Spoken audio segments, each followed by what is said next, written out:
Tarsier Studios has a moderate pedigree expounding on pre-existing IP and assets, working on projects including Little Big Planet 3, as well as DLC for the previous series installments, and Tearaway Unfolded, as opposed to developing their own original content. So the Swedish team were surely excited to begin work on Little Nightmares, granting them a true chance to practice their creative ingenuity with the financial assistance of Bandai Namco Entertainment. Taking obvious inspiration from games such as Limbo and Inside, Little Nightmares is as unsettling as it is charming, and will keep you awake at night pondering rather than fearing.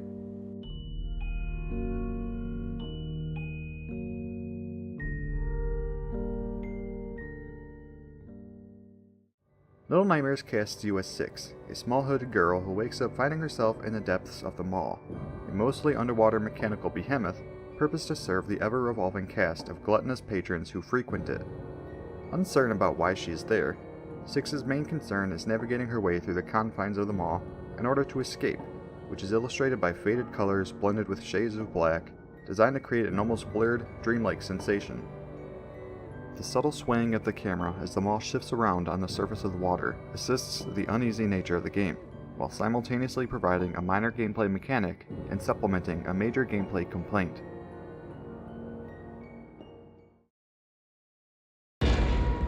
Little Nightmares is segmented into 5 individual chapters, each requiring Six to solve puzzles and sneak past different members of the mall, dominating their own distinctive domains to stressfully navigate through. Puzzle solving in the game is never complicated or overly absurd. Everything is laid out for you pretty neatly, which supplements the narrative pacing nicely. The blind, unproportionally appendaged janitor demands an abnormally quiet, intuitive approach to overcome it. Its super-sensitive hearing both supports and hinders it. Using its eerily overreaching arms to feel out its surroundings cautions you to not overstep at any moment.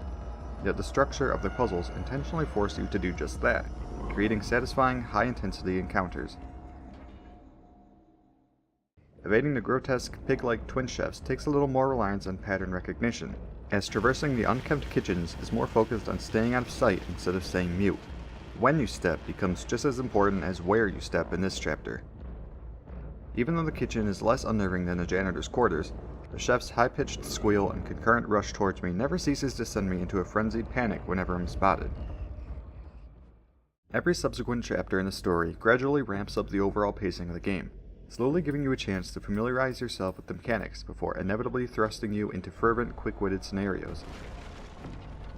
The penultimate chapter, the guest area, is the culmination of all the mechanics up to that point, demanding precision maneuvering and perfectly timed jumps that give you little to no time to consider your actions before enacting on them.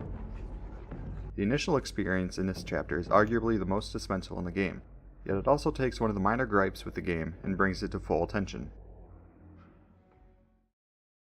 Little Nightmares prides itself in its hugely unnerving, stress-inducing atmosphere, with many encounters concluding in precision platforming to mark your getaways. Unlike Limbo or Inside, Little Nightmares adds a third dimension to the experience, which brought with it unintended consequences. Perfectly timed jumps or flawless navigation through narrow, harrowing paths is often plagued by having to be in exactly the correct plane at any given time, or else, undoubtedly, you will die. It's a problem that never concerned the two-dimensional space, as there is only one plane to execute your actions on, and given that there is no shadow highlighting Six's underside, comprehending where you are specifically standing is needlessly infuriating on occasion. Many parts of the game have you simply walking straight along platforms or edges to travel from one place to another, while taking in the grand scale of the backdrops that always alluded to the confrontations that lie ahead. These were some of the most obnoxious aspects of the game just from not being able to accurately gauge where I was standing.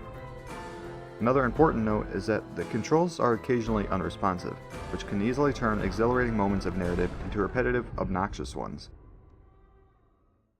Since the story and the general lore of Little Nightmares is delivered completely void of the spoken word, gameplay progression and how you interact with and interpret the environment encapsulating you tells you everything you need to know. Just running through the story from beginning to end is enough to tell you simplest threads of the plot.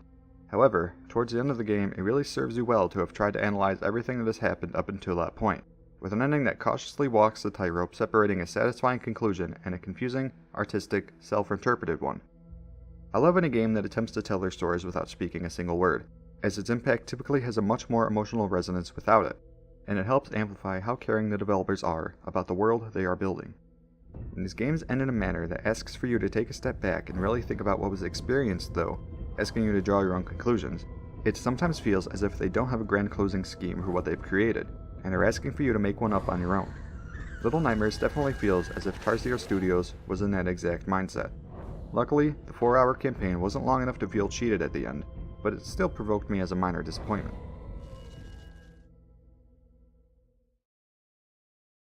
Ironically, Little Nightmares proves to be more of a pleasant dream to play through than a nightmare. Its short, thought-inducing story, unsettling encounters, intense puzzle solving, and hazy, dreamlike aesthetics are countered only sometimes by finicky platforming and controls that are slightly rough around the edges. Even those complaints aren't enough to deter me from completely recommending this experience to anyone else, although the $20 price tag for such a short game might cause trepidation in a lot of people. Still, if you're looking for a way to spend an afternoon, or preferably a night, Little Nightmares is one of many great ways to do just that.